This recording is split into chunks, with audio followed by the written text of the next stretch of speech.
Okay, so here we are. We're gonna do our best to kind of like go through an orb play, all right?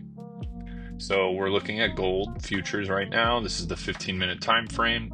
I have three 15-minute or 8:30 candles so that we can do the orb. Just random. I just randomly picked them. So today's, and then I just went back a little bit. But so this is the 8:30 candle, right? Right here, this green one. So all we're gonna do for the orb play is draw a line at the top of that, and then we're gonna go to the bottom of this kind of wick there.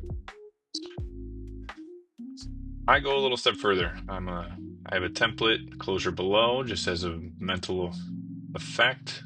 Just another one, we'll do a closure above. And then not everybody does this, but I just draw a box so that I know. I don't really trade in the time frames of the 15 minutes. I use it for kind of how things are going.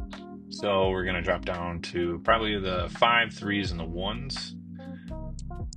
So here, using the 5 minutes just alone, we're going to go over and look. Wow, it popped out of the orb because we saw it was created here. Came down, touched the orb as a retest, and went out. Personally, I always say that the retest is the better move, unless you're in tandem with news, because sometimes it'll just push straight up or straight down, whichever one we're in at the time.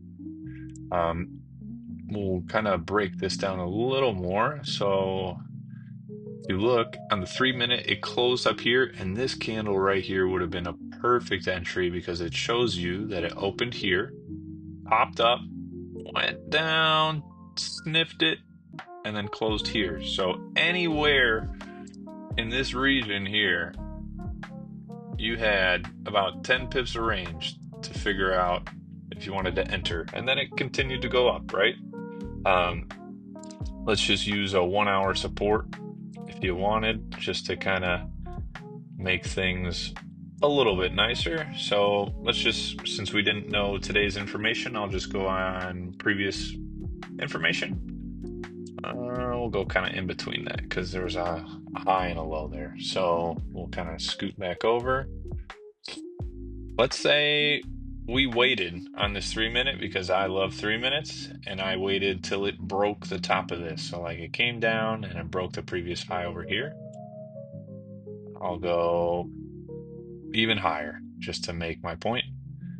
I'll use this low, one of these, and it's just on your own kind of thought process if you want to use this low or this low. I'm going to go with the green because it popped off that level. So we're just going to use that.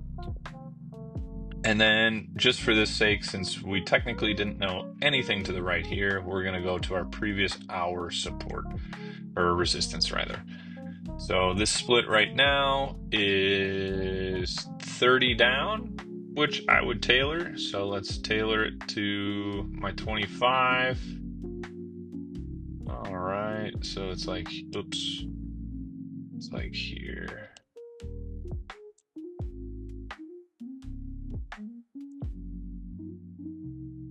Close enough, 24. And then up top, you're looking at 27. So almost a 1-to-1 split. It's not something that I necessarily look for. I don't really care for like 1-to-1s or 1-to-2s or whatever. It's just my confidence in the play, and then based on the movement as well. So like if you really look at this, we'll go down to the 1 minute. It popped and it went really high. So say we just went above that 1 hour, it went an additional 25 or 24 pips. So judging on the volume at this time, you probably would have saw, hey, maybe it's going up, just slowly chase it with your trailing drawdown. So who knows, you could have gotten somewhere up here, whatever.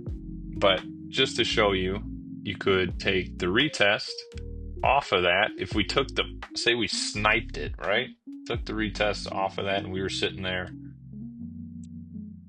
That's a 14 pip drawdown and a 36 pip uptick. Or if you took it all the way to pretty close to the tippy top, let's call it 55. So that's just one. We're gonna go to another section here. So let's do this. We'll delete our lines here,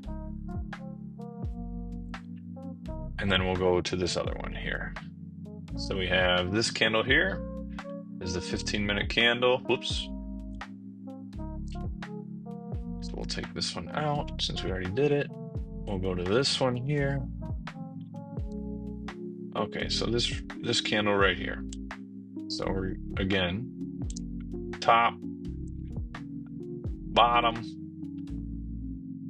I'm just a weirdo, but sometimes it just helps me think it through.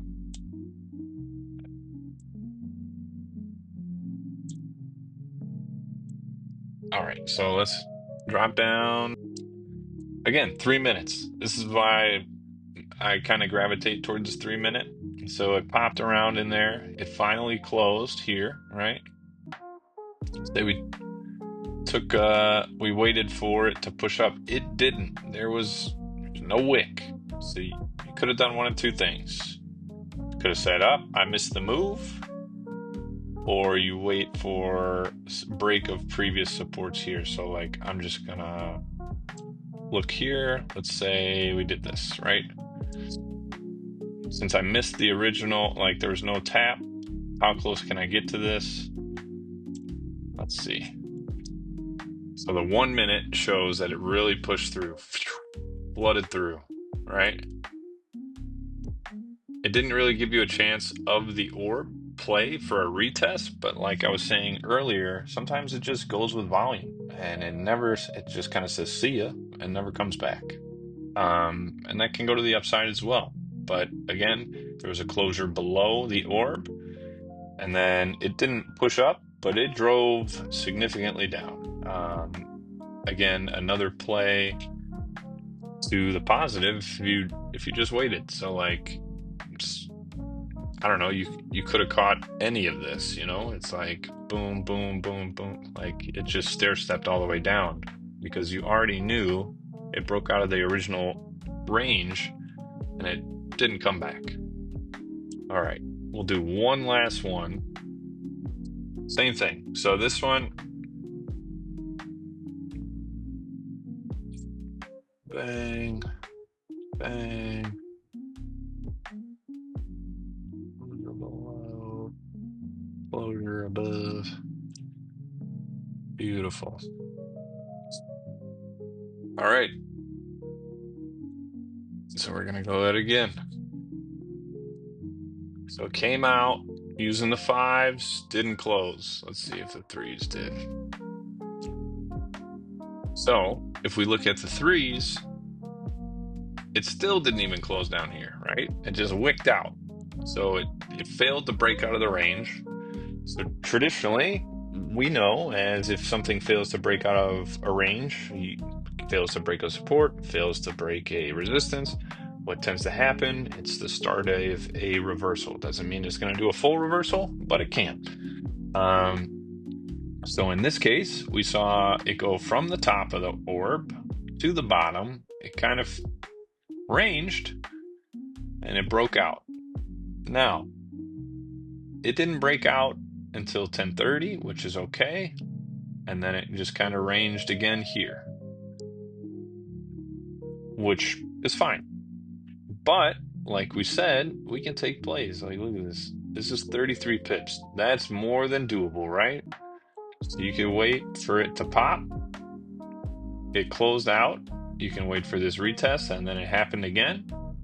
Or say you missed this, you can wait. Oh man, it's fine in the zone again. You can kind of pop here because that's a late candle if you wanted.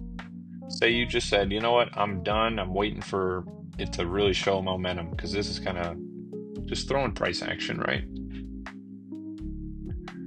But here is where we liked it. It has a late candle and it pushes up and it sniffed our orb. So over here, it popped through. So you had it trying to get through the resistance again. You know, we had one try, it came up here.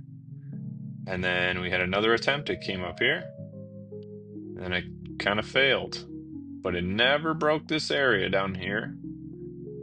Came back up All right, one more time, and it confirmed these previous areas. So like it just sat and confirmed these previous areas, wicked off it, wicked off that level, wicked off that level, wick, and then it just drove.